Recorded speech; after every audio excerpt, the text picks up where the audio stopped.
Hai semua, salam sejahtera Malaysia. Selamat datang ke channel Fels Lifestyle. Tuan-tuan dan puan-puan yang dihormati sekalian, memang sah kita dapat melihat setelah Datuk Seri Anwar Ibrahim menjadi Perdana Menteri Malaysia yang ke-10, ada sahaja pendedahan daripada SPRM. Ada sahaja sindiket ataupun salah laku, gejala rasuah yang berjaya dibocorkan, bahkan ada yang berjaya ditumpaskan, dilumpuhkan. Dan bagi saya ini satu kehebatan Perdana Menteri Datuk Seri Anwar Ibrahim hari ini sebagai Perdana Menteri.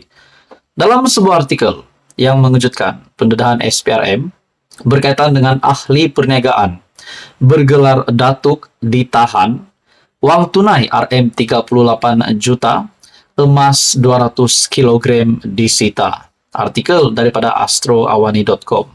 Ini pasti mengejutkan ramai. Pasukan petugas agensi penguat kuasa Malaysia ataupun MATF yang diketuai Suruhanjaya Pencegahan Rasuah Malaysia SPRM menahan seorang ahli perniagaan bergelar Datuk dan sekutunya dalam satu operasi besar-besaran Isnin lalu.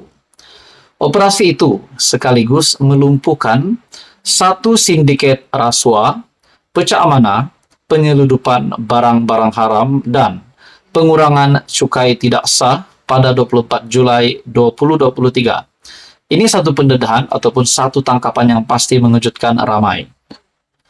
Berita ini, dalam serbuan itu, MATF turut menyita wang tunai kira-kira RM38 juta, emas dianggarkan 200 kg, bernilai kira-kira RM60 juta, selain 17 kereta mewah, antaranya berjenama Maserati, Ferrari, dan Mercedes-Benz. Serbuan berkenaan dilakukan serentak di 34 lokasi di Kuala Lumpur dan Selangor, dengan melibatkan kekuatan 315 pegawai pelbagai agensi. Ketika dihubungi Ketua Pesuruhjaya SPRM, Tan Sri Azam Baki, mengesahkan penahanan tersebut dan kes disiasat di bawah Akta SPRM 2009, Akta Pencegahan Pengubahan Wang Haram, Pencegahan Pembiayaan Keganasan, dan hasil daripada aktiviti haram AMLATF PUAA 2001, Akta Percukaian 1967, dan Akta Kastam 1967. Operasi yang diberi nama OP 825 merupakan kes pertama yang dijalankan MATF yang dipengerusikan oleh Peguam Negara.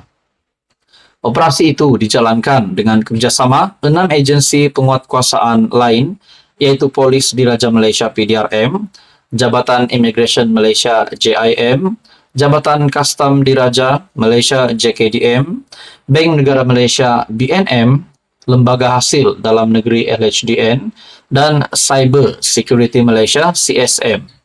Nah, saudara-saudara, satu lagi pendedahan yang amat besar, satu lagi tangkapan, dan juga serbuan yang pasti mengejutkan ramai, terutamanya kepada kepimpinan politik di Malaysia mungkin, termasuk kepada Tan Sri Muhyiddin Yassin, kepada Tun Mahathir sendiri sebagai ahli politik. Saudara-saudara, dalam artikel ini mengesahkan ahli perniagaan yang bergelar Datuk ditahan.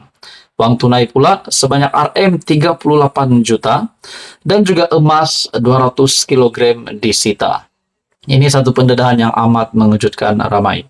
Jadi saudara-saudara, apa komen Anda? Teruskan bersama di dalam channel ini. Untuk info yang seterusnya, mohon bantu channel ini dengan menekan butang like, share, dan subscribe. Hai semua, salam sejahtera Malaysia.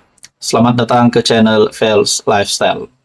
Tuan-tuan dan puan yang amat dihormati sekalian, Datuk Seri Anwar Ibrahim sebagai Perdana Menteri, kita dapat lihat betapa besarnya keinginan Datuk Seri Anwar Ibrahim untuk membantras gejala rasuah di Malaysia.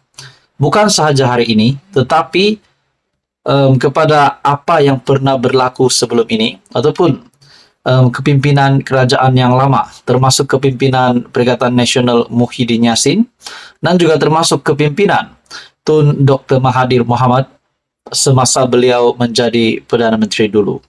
Banyak saja pendedahan Datuk Seri Anwar Ibrahim yang mengejutkan ramai. Bahkan hari ini pula kita sudah tahu bahwa pengurusi Perikatan Nasional Tan Sri Muhyiddin Yassin yang berhadapan dengan 4 pertuduhan di mahkamah. Dan ini sudah pasti memperlihatkan adakah Tan Sri Muhyiddin Yassin benar-benar terlibat dengan rasuah. Dan begitu juga Tun Mahathir yang seperti mana pernah dinyatakan Datuk Seri Anwar Ibrahim dalam ucapannya yang sebelum ini, walaupun tidak menyebut nama Tun Mahathir, tetapi Tun Mahathir sendiri tampil membuat pengakuan di mana individu yang disebut oleh Datuk Seri Anwar Ibrahim itu adalah beliau sendiri, yaitu Tun Mahathir sendiri. Seperti mana yang kita tahu, Datuk Seri Anwar Ibrahim dalam ucapannya sebelum ini menyatakan ada pemimpin yang mengaut kekayaan demi diri sendiri dan kroni. Dan pada akhirnya Tun Mahathir sendiri menyatakan bahwa pemimpin yang dikatakan Datuk Seri Anwar Ibrahim itu adalah yang dinyatakan adalah Tun Mahathir. Jadi saudara-saudara, kita juga tahu Tun Mahathir dan Datuk Seri Anwar Ibrahim akan berhadapan, akan berjumpa di mahkamah berkaitan dengan ini.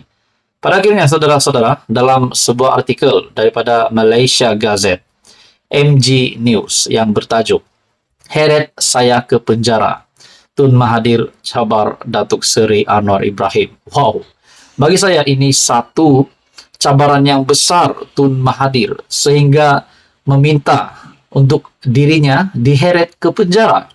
Adakah dengan ini Tun Mahathir mengaku akan membuat pengakuan seperti mana yang pernah dinyatakan Datuk Seri Anwar Ibrahim dalam ucapannya, yaitu pernah mengaut kekayaan untuk diri dan kroni. Saudara-saudara, dalam artikel ini daripada Malaysia Gazette, bekas Perdana Menteri Tun Dr. Mahathir Mohamad mencabar Datuk Seri Anwar Ibrahim menghadapkan beliau ke mahkamah dan mengheretnya ke mahkamah jika benar tuduhan yang dilemparkan selama ini. Beliau dan Presiden PAS Tan Sri Abdul Hadi Awang hadir di Town Hall bicara negarawan dan agamawan untuk rakyat Malaysia di Dewan ICT Convention Center. Saudara-saudara, kenyataan Tun Dr. Mahathir Mohamad ini mengejutkan ramai. Beliau berkata ataupun mencabar Perdana Menteri, "Heret saya ke penjara." Dengan ini beraninya Tun Mahathir untuk membuat kenyataan ini kepada Datuk Seri Anwar Ibrahim, mencabar Perdana Menteri. Seperti mana yang kita tahu, Datuk Seri Anwar Ibrahim dalam kenyataan sebelum ini, dia minta bukti, saya akan bagi bukti. Adakah dengan ini Tun Mahathir bakal benar-benar disumbatkan ke penjara oleh Datuk Seri Anwar Ibrahim? Kalau memang benar Datuk Seri Anwar Ibrahim boleh mengemukakan bukti dan membuktikan bahwa Tun Dr. Mahathir bersalah. Akhirnya Tun Mahathir mencabar Anwar Ibrahim untuk mengheret beliau ke penjara. Menurut Anda saudara-saudara, apa komen Anda? Teruskan bersama di dalam channel ini untuk info yang seterusnya.